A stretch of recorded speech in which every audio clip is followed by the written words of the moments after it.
தமிழ்நாட்டோட வரலாற்றில் இன்னைக்கு மிக மிக முக்கியமான நாள். வரலாற்று சிறப்புமிக்க நாள். உங்களால் தேர்ந்தெடுக்கப்பட்டிருக்கக்கூடிய உங்களுடைய அரசு மக்களான உங்ககிட்ட உங்களுடைய கனவுகளை கேட்டு அதையெல்லாம் நிறைவேற்ற தொடங்க நாளாக இந்த நாள் அமைந்திருக்கிறது. நான் எதுக்காக இங்கே வந்திருக்கேன்னா, உங்க கனவை சொல்லுங்க, அதை நிறைவேற்றி தரோம்னு கேட்பதற்காக நான் இங்கே வந்திருக்கிறேன். 2021 தேர்தலுக்கு, சட்டமன்ற தேர்தலுக்கு முன்னாடி திருச்சியில் நடந்த மாபெரும் மாநாட்டில் நான் உரையாற்றுகிற போது 7 வாக்குறுதிகளை சொன்னேன். அந்த 7 வாக்குறுதிகள் என்னன்னா, முதல் வாக்குறுதி வளரும் வாய்ப்புகள் வளமான தமிழ்நாடு. இரண்டாவது வாக்குறுதி மகசூல் பெருக்கம் மகிழும் விவசாயி. மூன்றாவது வாக்குறுதி குடிமக்கள் அனைவருக்கும் குறையாத தண்ணீர். நாலாவது வாக்குறுதி அனைவருக்கும் உயர்தர கல்வி மற்றும் உயர்ந்த மருத்துவம். அஞ்சாவது வாக்குறுதி எழில்மிகு மாநகரங்களின் மாநிலம். ஆறாவது வாக்குறுதி உயர்தர ஊரக கட்டமைப்பு, உயர்ந்த வாழ்க்கை தரம். ஏழாவது வாக்குறுதி அனைவருக்கும் அனைத்துமான தமிழ்நாடு. அப்படின்னு 7 வாக்குறுதிகளை நான் வழங்கியிருந்தேன். இது என்னுடைய கனவுகள்னு சொல்லி அந்த வாக்குறுதியை தந்தேன். இதையெல்லாம் இப்போ நாம நிறைவேற்றிட்டு இருக்கோம். சொன்னதை செய்கிறவன் தான் உங்கள் முன்னாலே நின்று கொண்டிருக்கக்கூடிய இந்த ஸ்டாலின். பொருளாதாரத்தை உயர்த்துவோம்னு சொன்னேன். இன்னைக்கு நம்ம தமிழ்நாடு தான் 11.19 விழுக்காடு வளர்ச்சியோட இந்தியாவிலேயே பெஸ்ட் மாநிலமா இருக்கு. இந்தியாவுக்குள்ள இன்வெஸ்ட்மெண்ட் பண்ணணும்னு எந்த நிறுவனமாவது நினைச்சா அவங்களுடைய ஃபர்ஸ்ட் சாய்ஸா தமிழ்நாடு தான் இருக்கு. அதே போல விவசாயத்துக்கும் பாசன பரப்பு அதிகமாயிருக்கு, விளைச்சல் அதிகமாயிருக்கு, லாபம் தர தொழிலா மாறி இருக்கு. இந்தியாவிலேயே கல்விக்காக தமிழ்நாடு செய்கிற அளவுக்கு எந்த மாநிலமும் செய்யலன்னு பெருமையோடு சொல்ற அளவுக்கு மாதிரி பள்ளிகள், முதலமைச்சரின் காலை உணவு திட்டம், இல்லந்தடி கல்வி, புதுமை பெண் தமிழ் புதல்வன், நான் முதல்வன் செயல்படுத்திக்கிட்டு இருக்கோம்.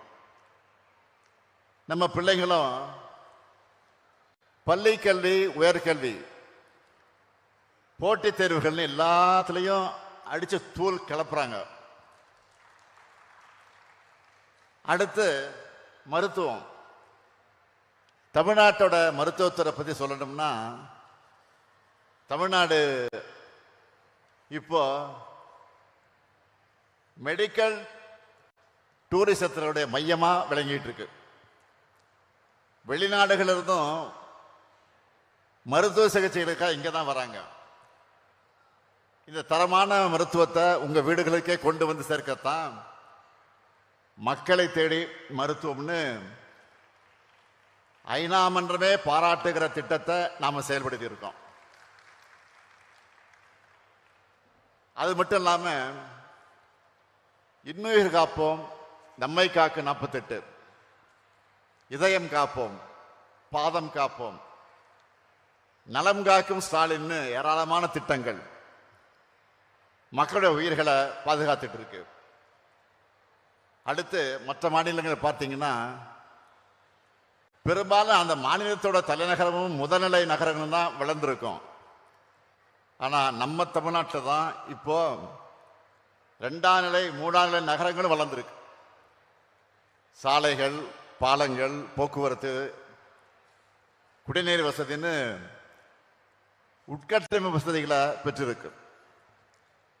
நகரங்கள், பேரூர்கள் மட்டும் இல்லை, கிராமங்களும் வளர்ந்துருக்கு. இது எல்லாத்துக்கும் மேல சமூக நீதி அரசை நாம் நடத்திக்கிட்டு இருக்கோம். ஆதி திராவிடர்கள், மிகவும் பிற்படுத்தப்பட்ட மக்கள், சிறுபான்மை மக்கள், மாற்றுத்திறனாளிகள், திருநங்கையர், விளிம்பு நிலை மக்கள் எல்லாருக்கும் பார்த்து பார்த்து நம்ம செஞ்சுக்கிட்டு இருக்கிறோம். அதுவும் இது எல்லாத்தையும் எந்த சூழல்ல நம்ம இதை சாதிச்சு காட்டியிருக்கிறோம். நம்ம ஆட்சி பொறுப்புக்கு வந்தப்போ கொரோனா என்ற கொடுமையான பாதிப்பு உச்சத்தில் இருந்துச்சு. நல்லது எதுக்குமே ஒத்துழைக்காத, தமிழ்நாட்டுக்கு தமிழர்களுக்கு எதிராக மட்டுமே சிந்திச்சு செயல்படக்கூடிய பாஜக அரசு தொடர்ந்து ஒன்றிய அரசில் இருக்கு.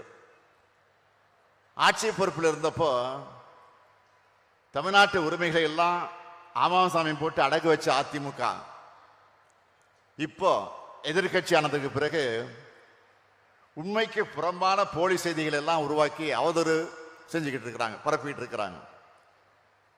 தமிழ்நாட்டுக்கும் ஒன்றிய அரசுக்கும் பாலமா இருக்க வேண்டிய கவர்னர், ஆளுநர் என்கிற அந்த பொறுப்பில் இருக்கக்கூடியவர் என்ன பண்றாருன்னா உங்களுக்கே தெரியும். உங்களுடைய எண்ணங்களை பிரதிபலித்து சட்டமன்றத்தில் நாம் நிறைவேற்றக்கூடிய சட்டங்களுக்கு முட்டுக்கடை போடுறத தன்னுடைய முதல் வேலைன்னு ஆளுநர் செயல்படுறார்.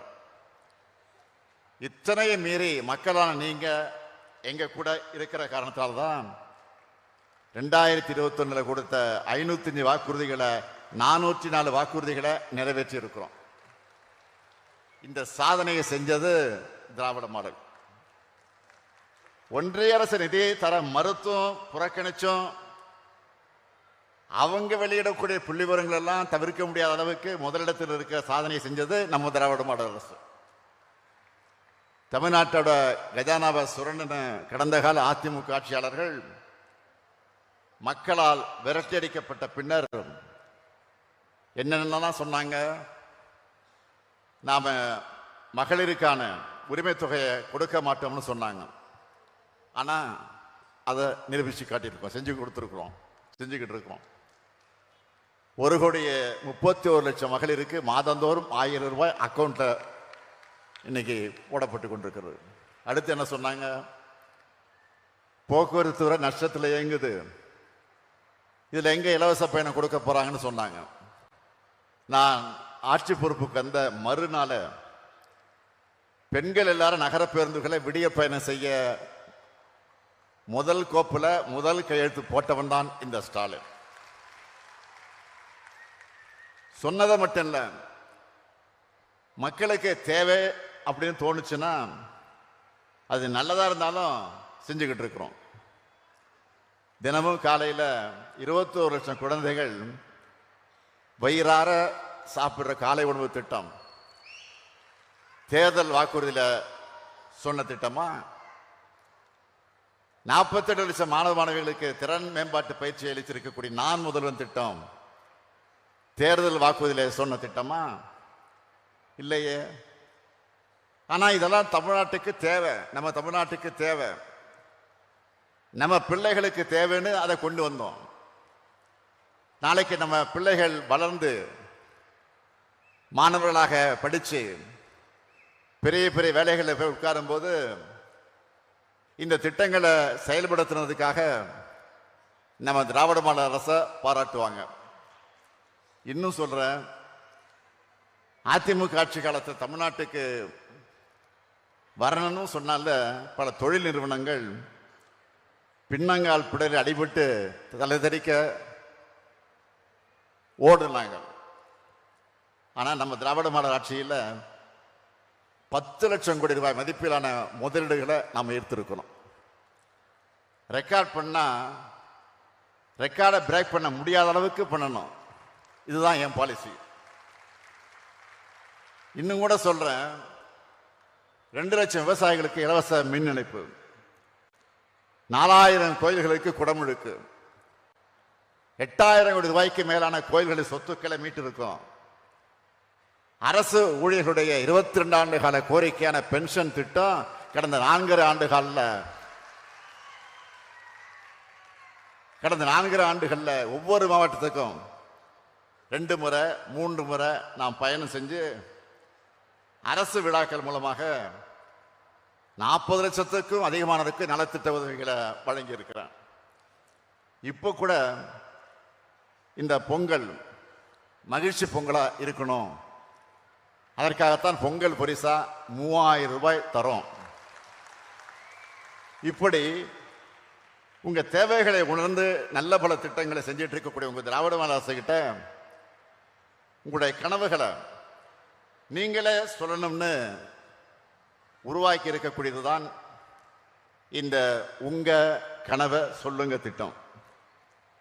இன்னையிலிருந்து 30 நாட்களுக்கு நல்லா கவனிச்சுக்கீங்க. இன்னையிலிருந்து 30 நாட்களுக்கு தமிழ்நாட்டில் இருக்கக்கூடிய எல்லா குடும்பங்களையும் எங்க டீம், அரசின் சார்பில் தன்னார்வர்கள் நியமிக்கப்படுறாங்கல்ல, அந்த டீமை வந்து உங்களை சந்திப்பாங்க. அவங்க கிட்ட உங்க கனவுகளை சொல்லுங்க.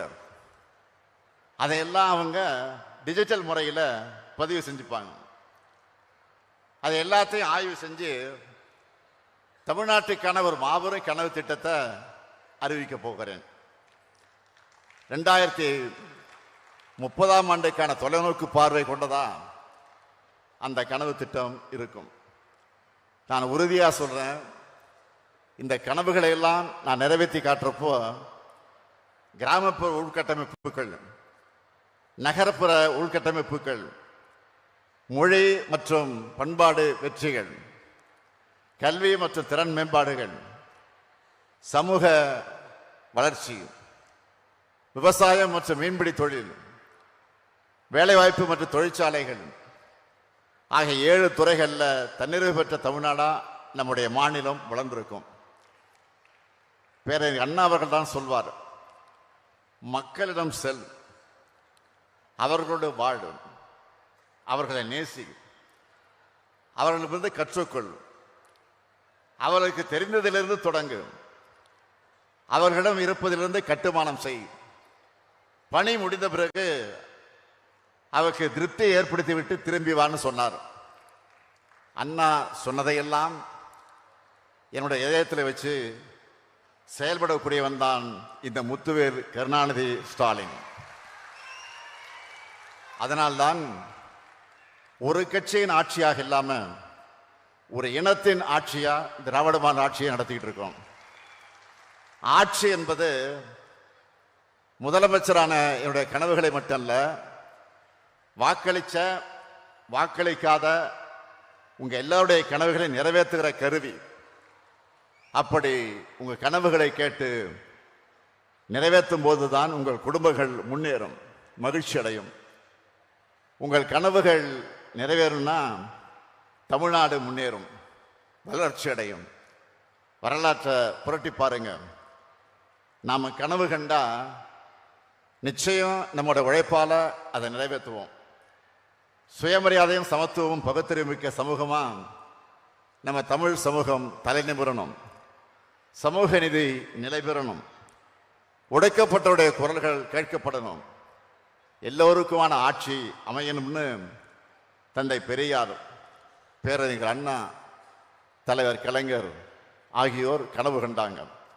அதனால தான் இன்னைக்கு நாம எந்த ஆதிக்கத்துக்கும் தலைகுனியாம வெல்வோம் ஒன்றாகன்னு மண் மொழி மானம் காக்க நிமிர்ந்து இருக்கிறோம். நாடே திரும்பி பார்க்கிற நம்பர் 1 மாநிலமாக இருக்கிறோம். இப்போ நாம் அடுத்த கட்ட கனவை காண வேண்டிய நேரம். உறுதியா சொல்றேன், உங்க கனவுகளை நான் நிறைவேற்றுவேன். உங்கள் கோரிக்கைகளை நான் திட்டங்களாக உருவாக்கி தருவேன். உங்க எண்ணங்களுக்கு உருவம் கொடுப்பேன். நம்மோட தமிழ்நாட்டை தலை சிறந்த மாநிலமாக உயர்த்துவேன். இதுதான் இந்த முத்துவேல் கருணாநிதி ஸ்டாலின் 2026 தேர்தலுக்கு தரக்கூடிய வாக்குறுதி. நம்முடைய கனவு நனவாகும். தமிழ்நாடு வெல்லும் வெல்லும் வெல்லும். நன்றி, வணக்கம்.